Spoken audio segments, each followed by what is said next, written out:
Today is primary election day in Pennsylvania's biggest city. And experts believe whomever emerges victorious in Philly's tightly contested Democratic mayoral race will likely become the next leader of the overwhelmingly blue city. There are 5 top contenders for the Democratic nomination. Former city council members Alan Dome, Helen Gim, and Sherelle Parker, former city controller Rebecca Reinhart, and grocery store magnate Jeff Brown.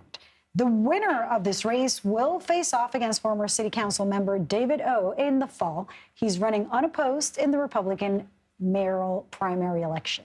Well, violence is one of the top issues among voters in Philadelphia. Homicides in the city have soared since the start of the pandemic. They hit a record high of 562 in 2021 and remained above the 500 mark the year after.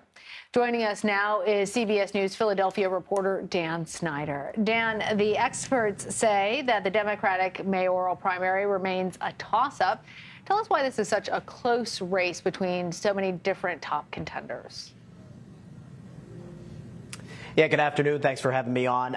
Those top 5 candidates that you mentioned there, really none of them would be a shock if they came out victorious tonight in the primary. And they all kind of bring their own brand to the table. You can start with Helen Gim. She's very much the progressive in this race. Bernie Sanders, Alexandria Ocasio-Cortez coming to the city this weekend to rally with her ahead of Tuesday's election. You have Rebecca Reinhart, the former city controller. She has strong backing from several former mayors. John Street, Michael Nutter, and Ed Rendell, also former governor here in Pennsylvania. So strong backing there.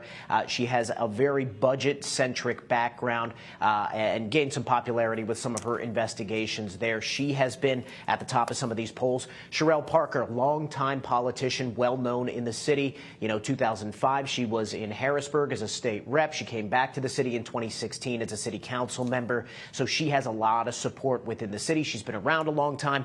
One of the knocks on her in a city that's calling out for change.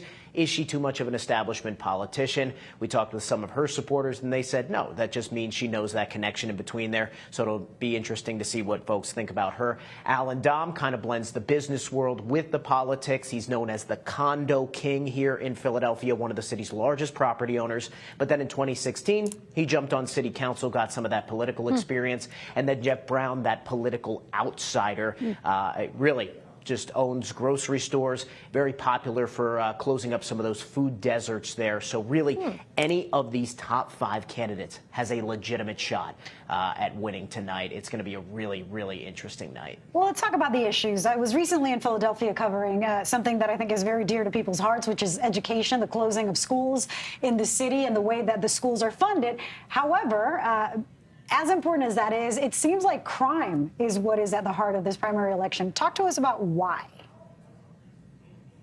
Yeah, violence and particularly gun violence have been at the center of this race really since it started. And you mentioned some of the numbers there. More than 1,500 homicides between 2020 and 2022. Things not really slowing down right now. 152 already in 2023. So getting violent crime under control has really been at the center of every candidate's platform. And really, it has been at the center of some of their other platform pieces. For example, Helen Gim, Sherelle Parker both have pieces of their platform that say we want school buildings open longer. We want school open year-round to help keep kids off the street and keep them out of violent situations. So that violence is really, really central to everyone's campaign. You go out and talk to voters on the street, it is the #1 thing that's brought up. They have to get the crime down, the violent crime down, the gun violence has to stop. And Philadelphia really not that far removed from being under 300 homicides. I believe it was 2016,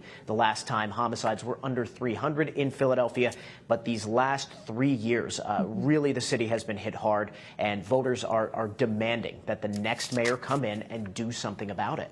So, Dan, this is obviously a local story, but it's also a national story because whoever becomes the next mayor of Philly will likely be a key figure in President Biden's 2024 campaign.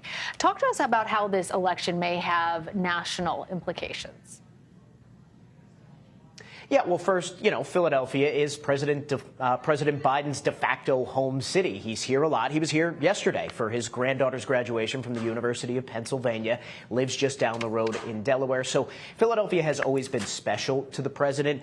But for his reelection, winning Pennsylvania is going to be so key to President Biden. And if you're a Democrat and you want to win Pennsylvania, you have to not only win Philadelphia, but you have to dominate it. You go back to 2020, President Biden won Pennsylvania by just 81,000 votes. That same year, he won Philadelphia by 471,000 votes. He absolutely dominated in Philadelphia, and that allowed him to win Pennsylvania. So the next mayor that comes in, when it comes to President Biden and his reelection campaign, he's going to need that mayor to be his cheerleader in chief, to really rally voters, get them out to the polls, because if he wants to win Pennsylvania, it's a key swing state that can go either way. If he's going to take Pennsylvania again, he needs to dominate in Philadelphia, not just win it, needs to dominate and really rack up the votes to kind of take out some of those rural and red votes throughout the state. And we know Republicans and Democrats are going to be eyeing your state. Dan Snyder, thank you.